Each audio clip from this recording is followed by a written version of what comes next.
Bismillahirrahmanirrahim. Assalamualaikum warahmatullahi wabarakatuh. Pemirsa MTA yang budiman, alhamdulillah kita dapat bertemu kembali pada program Tafsir Kabir. Bersama saya Muhammad Dahlan dan narasumber kita yaitu Bapak Maulana Fazal Muhammad Mubashir. Yang insya Allah dalam 25 menit ke depan kita akan mengupas sebuah ayat di dalam Al-Quranul Karim yang pada episode kali ini pembahasan kita telah memasuki surah Al-Baqarah ayat ke-25 yang bunyinya A'udzubillahi minasyaitonirrajim. Bismillahirrahmanirrahim.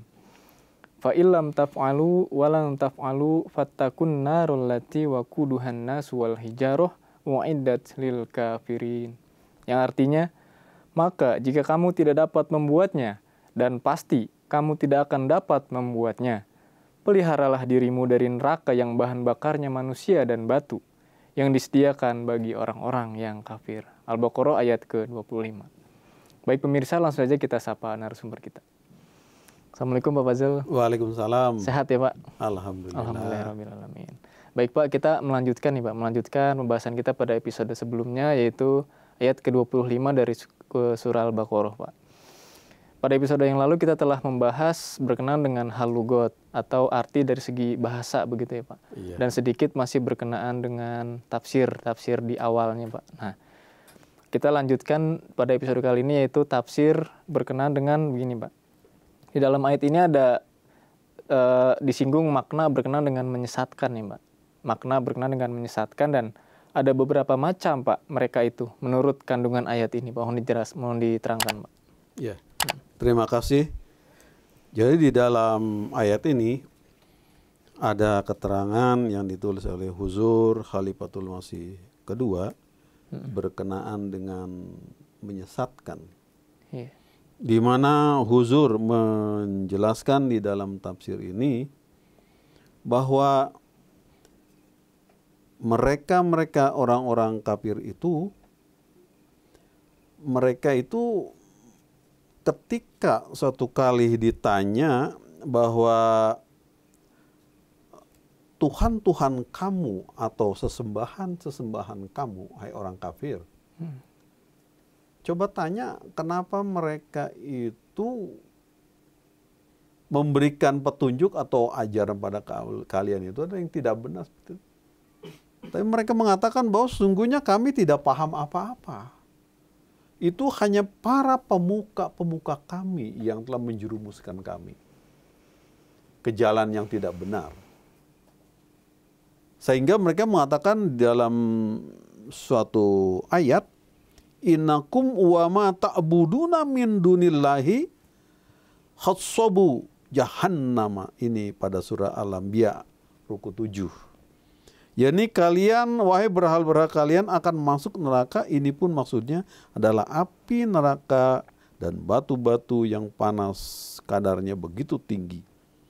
Hadrat Masih Maud alaihissalam menjelaskan tentang An-Nas dan Hijarah bahwa dari kata-kata ini diterangkan ada dua macam neraka jahanam yang telah dijanjikan bagi orang kafir yang tersesat dalam jalan kehidupannya, yaitu bahwa satu adalah jahanam kecintaan yang begitu berlebihan kepada manusia, kecintaan yang telah menjerumuskan mereka itu dari jalan kebenaran. Kemudian sesungguhnya hati manusia kan diciptakan oleh Allah Ta'ala untuk memiliki rasa kasih sayang satu sama lain. Tapi mereka hatinya sudah beku, mati seperti itu. Tidak ada kesadaran.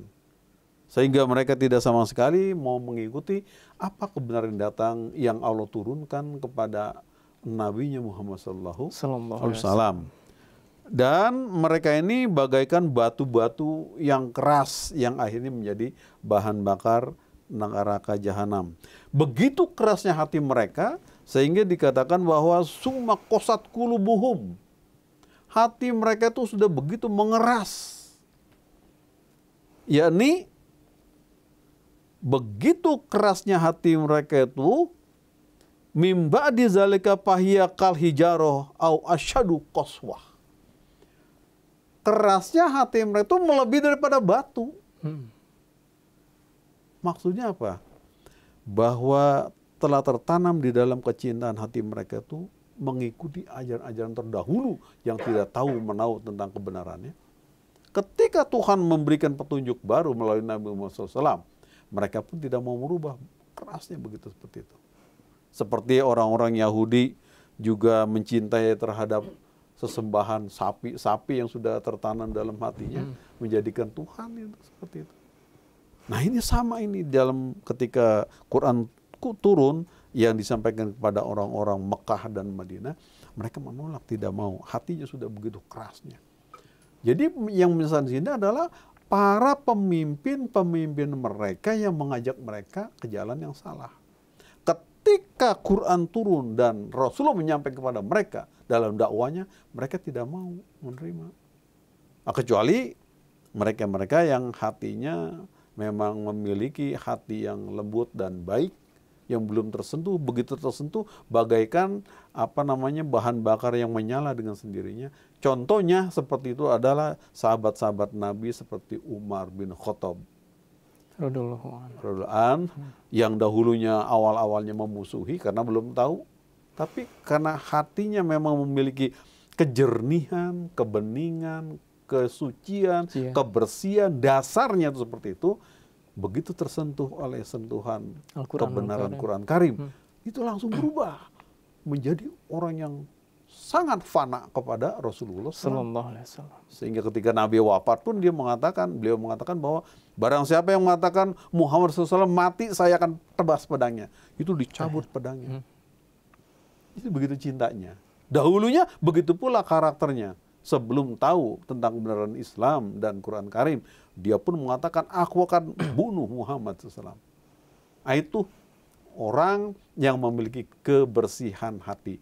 Tapi seperti Abdullah bin Salul, ketuanya orang-orang munafik, kepala orang munafikin, dia memang hatinya tidak tersentuh oleh kebenaran dan memang dasarnya keras seperti qaswah tadi itu, yaitu seperti al-hijaroh. Tetap saja tidak memberubah, walaupun dia pura-pura beat, tapi sesungguhnya ada tidak benar.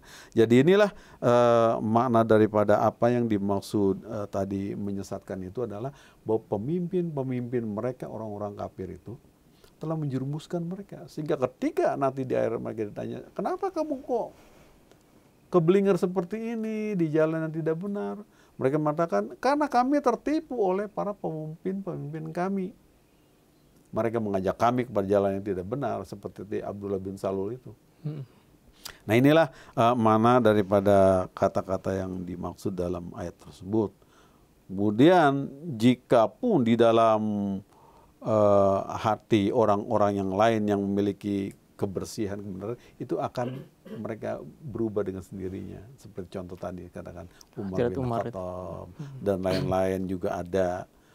Tapi seperti Abu Jahal, Abu Lahab, itu paman Nabi sendiri, keluarga beliau sendiri, yang dari kecil Muhammad diberikan julukan Al-Amin. Tapi begitu dia tahu ini Muhammad keponakanku, bocah kemarin katanya, kok ngaku jadi Nabi? Yang lebih panas kan aku. Nih pamannya orang berpendidikan, dia sekolah pun tidak, ngaku jadi Nabi. Rasul Tuhan. Itu sampai mati nggak mau beat. Padahal dia sendiri mengatakan Muhammad adalah Al-Amin. Paling jujur keponakan saya ini dari kecil nggak pernah dia berdusta. Apa yang dia katakan adalah benar. Tapi begitu Muhammad katakan, aku adalah Rasul Allah. Berbalik 180 derajat. Dia menentangnya. Sampai mati akhirnya. Tapi Umar bin Khattab setengah jalan, adalah memang belum dapat sentuhan, begitu tersentuh oleh kebenaran berubah menjadi sahabat. Ada yang memang murni, semurni-murninya, yang tanpa disentuh api pun menyala sendiri, adalah seperti Hazrat Abu Bakar As-Siddiq radhiyallahu anhu. Begitu juga yang lain-lainnya, seperti Utsman, Hazrat Bilal gitu ya, Pak. Bilal dan lain-lain itu mengikuti dengan sendiri berjalan seperti itu. Inilah makna daripada tadi dikatakan apa sih maksudnya menyesatkan tersebut adalah manusia, pemuka-pemuka, pemimpin-pemimpin mereka yang mempertahankan kaidah atau keyakinannya, mengajak rakyatnya pada jalan yang tidak benar. Dan mereka akhirnya di akhir nanti dituntut untuk mempertanggungjawabkan perbuatan mereka. Nah itu, jadi arti daripada apa yang ditanyakan tadi itu seperti itu adanya. Lalu ada macam yang lain nggak? Tadi kan disebutkan ada beberapa macam berkenaan dengan kata menyesatkan ini ya Pak. Tadi yang pertama yaitu jahanam kecintaan. Nah, apakah ada macam jahanam-jahanam yang lain Pak yang menyesatkan umat manusia ini Pak?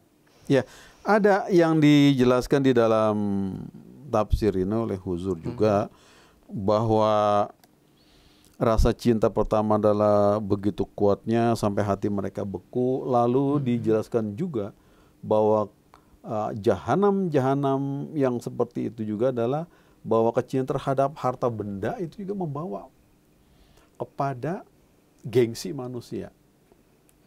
Ini menjadikan juga manusia terjerumus ke dalam api neraka. Contohnya, orang yang sangat mencintai harta benda berlebihan, itu kan tidak mau dia mau memberikan pengorbanan kalaupun dianjurkan oleh agamanya. Dia mengatakan, saya susah payah mencari ini, tapi kenapa harus dibelanjakan sana? Itu dipegang sampai numpuk berapa banyak. Seperti surah At-Takatsur itu, yang menggambarkan bahwa betapa pelitnya manusia yang serakah terhadap harta benda. Ini pun menjerumuskan pula. Jadi ini makna-makna tersebut adalah di dalam ayat ini dijelaskan bahwa ada kecintaan yang berlebihan sampai hatinya membatu. Ada juga yang menggambarkan kecintaan yang terhadap harta bendanya juga. Itu seperti itu pula. Jadi semuanya itu menggambarkan bagaimana tersesatnya manusia dari jalan yang sesungguhnya mereka harus tinggalkan, tapi mereka pegang seperti itu. Nah ini hal-hal contoh-contoh yang dapat disampaikan mengenai hal tersebut, bahwa manusia karena kecintaannya yang berlebihan bisa menjadikan dirinya terjerumus Tersesat. dan tersesat ke jalan yang sangat berbahaya. Dan semestinya adalah manusia itu dengan dia bersyukur dan berterima kasih pada Allah Ta'ala yang telah memberikan segala-galanya pada manusia itu, dia harus bersujud kepadanya dan mengikuti perintah Tuhan. Misalnya, anfiku mimma razaqnakum, belanjakan sedikit sebagian dari apa yang kami rezekikan pada kamu. Bagi orang yang berlebihan kecintaan pada harta benda itu tidak mau. Buat apa dibelanjakan di jalan Tuhan katanya. Ini kan usaha saya. Padahal Tuhan adalah Ar-Razik yang maha memberi rezeki kepada manusia. Tapi manusia tidak sadar. Nah ini kita di dalam jemaat kita juga di dalam masalah pengorbanan harta itu bermacam-macam, puluhan jenisnya. Itu untuk mengajak manusia kepada jalan yang benar, kepada jalan yang Allah ridhai. Untuk kita berikan. Contohnya ada tarik jadid ya yang kita sangat kenal, waqafi jadid. Nah ini adalah pengorbanan harta di jalan Allah yang melalui pengorbanan tersebut kita akan mendapatkan ridho dan keberkatan jalan yang lurus dari Allah Subhanahu wa Ta'ala, sesuai dengan tuntunan Quran Karim dan sesuai juga dengan contoh-contoh baginda Rasul Muhammad Sallallahu Alaihi Wasallam yang masa ini dihidupkan kembali oleh Hadrat Masih Maud dan para khalifahnya, dan kita mengamalkannya.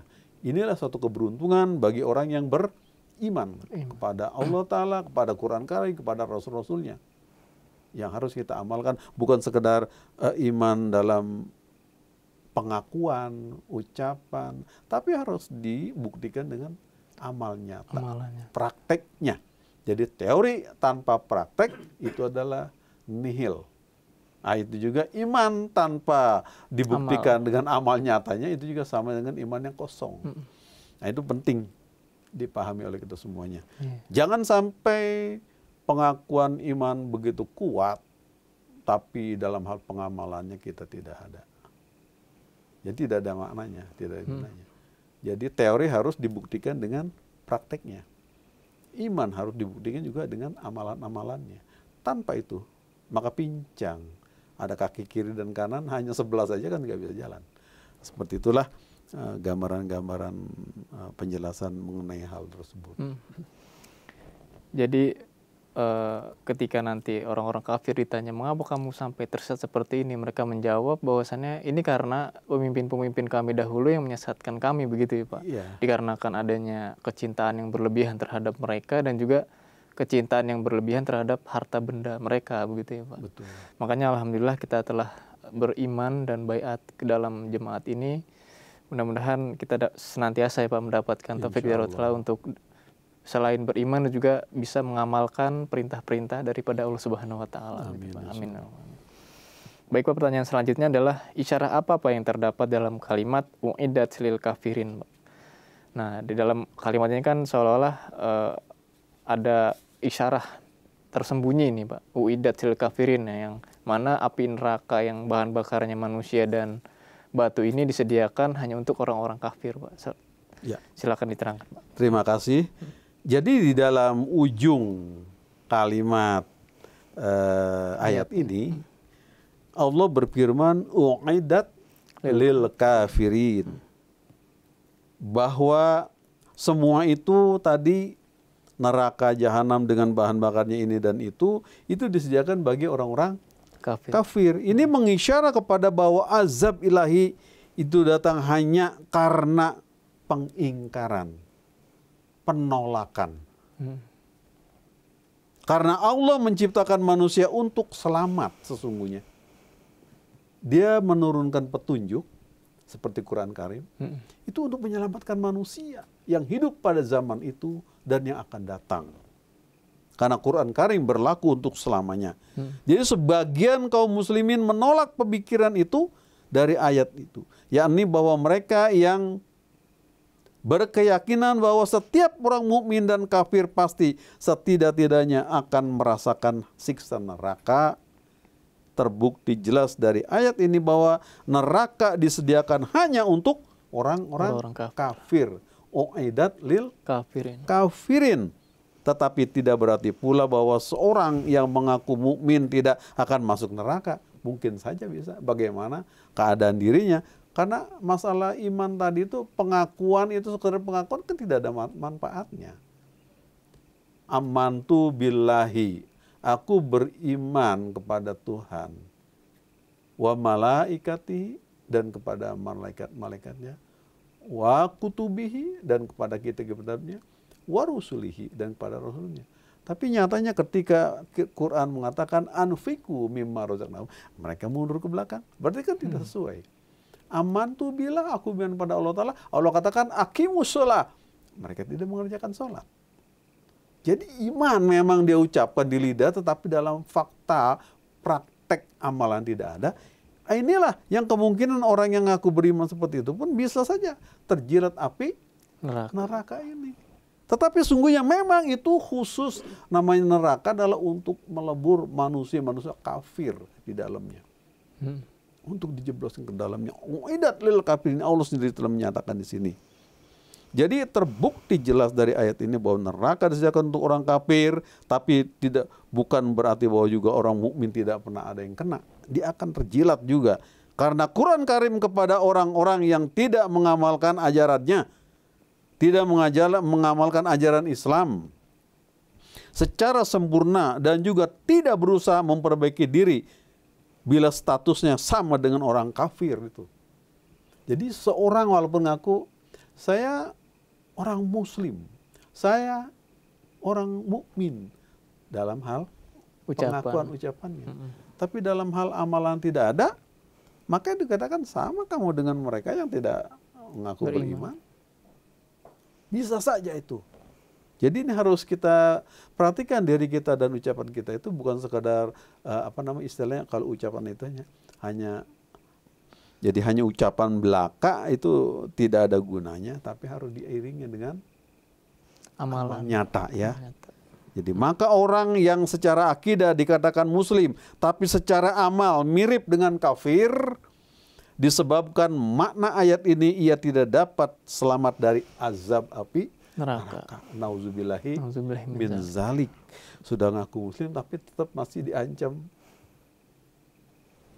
Jadi perlu diingat bahwa dari sisi ajaran Quran, hukuman itu tidak abadi selamanya Tidak pula untuknya balasan dan penderitaan tanpa hikmah yang diberikan. Bahkan dari sisi ajaran Islam, hukuman itu ada batas waktunya juga. Memang Islam mengajarkan bahwa orang yang sudah kecemplung ke dalam neraka pun ada batasnya nanti. Dia suatu saat ya sudah kayak ibaratnya godogan udah matang, dia diangkat. Nggak selamanya, nggak abadi itu. Akhirnya manusia pun akan kembali semuanya ke surga gitu ya, pada surga Allah Ta'ala. Tapi lama prosesnya itu bagi orang kafir. Digodok dulu gitu ya, dulu. Seperti itu godok batu sampai kering. Seperti itu, tapi kalau godok singkong kan ubi itu sebentar doang. Sudah matang. Nah ini yang paling beruntung adalah orang yang beriman kemudian mengamalkan pernyataannya. Seperti tadi itu. Beriman pada Tuhan, Tuhan katakan aqimus sholah, insya Allah kita dirikan sholat, kemudian kita rajin berpuasa, bayar zakat, fitrah dan sebagainya, kemudian juga sodako, amal jariah dan sebagainya. Kita di jemaat ini juga sangat banyak sekali pengorbanan harta benda. Bukan hanya itu saja, waktu, tenaga, pikiran dan kehormatan kita pun kita korbankan untuk Islam ini. Ini nggak ada di tempat yang lain. Di dalam maksudnya dalam Islam yang lain itu seperti jemaat ini banyak sekali pengorbanan, dituntut semuanya. Nah kalau kita kadang-kadang saya beriman pada muslimat, coba buktikan kamu juga ikut semua apa yang dianjurkan itu. Ternyata kita kadang masih takut juga. Mulanya di depan di jalan, begitu diminta ini mundur ke belakang biar nggak kelihatan. Ini sama dengan nilai tadi itu, bahwa mengaku beriman, mengaku beriman tapi tidak mau mengamalkannya. Ini rugilah.